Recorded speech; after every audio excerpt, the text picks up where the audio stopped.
We're going to change things up pretty dramatically, and we're going to bring up our wonderful guest, Bhava Ram. He's the founder of a deep yoga school of healing arts right here, and actually in Coronado Island. And he's a master teacher in Vedanta, Ayurveda, yoga, and yoga therapy, and a former NBC war correspondent, which I'll let him tell you a little bit more about. I'm probably the last person in the world who ever thought that they would be involved in mind, body, and spirit medicine. I was an incredibly jaded, cynical war correspondent on the front lines of some of the most momentous battles of our time. I'm going to start with my story. This is 1986 in Afghanistan during the Soviet war there. And the person in the middle on that screen there that looks like they don't belong, that's me around an anti-aircraft artillery. And then I was down in the world's largest refugee camp on the border of Pakistan, 5 million people. I brought back a lot of war-wounded children to America. Then I did something that I rarely do because I was very type A and my career completely identified who I was. It gave my entire life meaning. I took a vacation down in the Bahamas. And on a vacation after all these wars, a tropical storm came up, and on the very last night, I was a little bit higher than the ceilings in here, trying to close the final storm window, and the handles broke, and I fell, and I broke my lower back, hairline fracture. But my career completely identified me, so I kept working and working and working for 7 years, and the only way that I managed to do that was through pharmaceutical medications, more and more muscle relaxers, painkillers, more alcohol every night.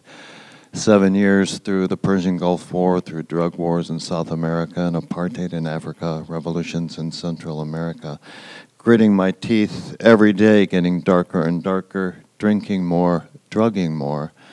Ultimately, after the Gulf War, put in charge of all of Asia for NBC News, living on the peak in Hong Kong. This is a photo out of my living room there. So my career, skyrocketing, absolutely skyrocketing. My mental and my physical health plummeting into an abyss.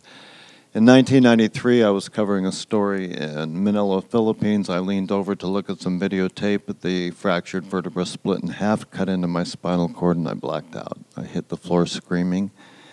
I had major surgery. It failed. I was declared permanently disabled and placed in this very body brace, and I could no longer even sit up to eat a meal.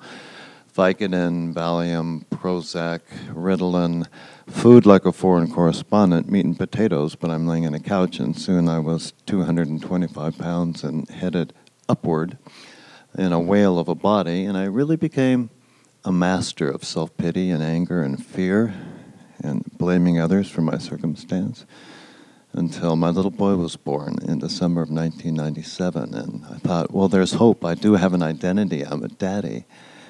And 3 months later, stage 4 cancer, diagnosed from exposure to depleted uranium years earlier in the Persian Gulf War. I was on the front lines of all the battles. I took that photo, and that was filled with depleted uranium from an American missile, the tip that was used to pierce Iraqi tanks. And it had metastasized throughout my whole body, and doctors said, you will not live for 2 years. Write your will.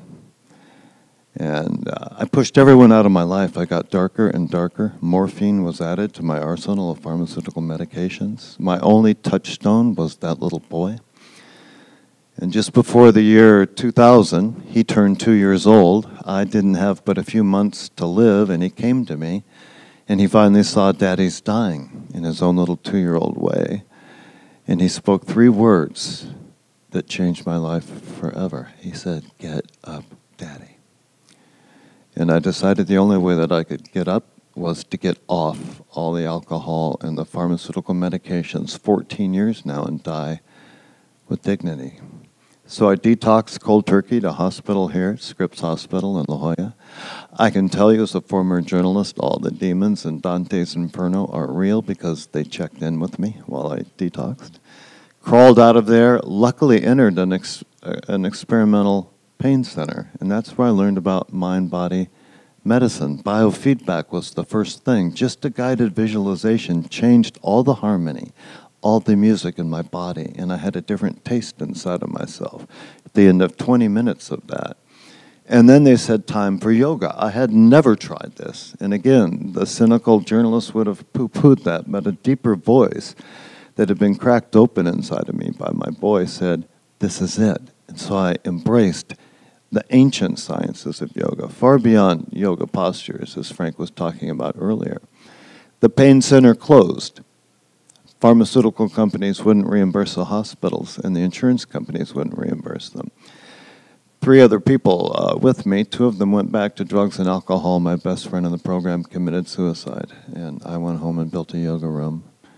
I practiced for 12 hours every day for 2 years, changing my mind, fasting. I became a vegan, which I called organic chemotherapy. Substituting anger, fear, self-pity, and anxiety for gratitude and compassion and loving kindness and forgiveness, which modern medicine now knows creates a different alchemy inside of your body, one of profound healing. And at the end of 2 years, that was me, healed and whole. So what I'm here to share is Frank's talked about some of these modalities and an app you might get.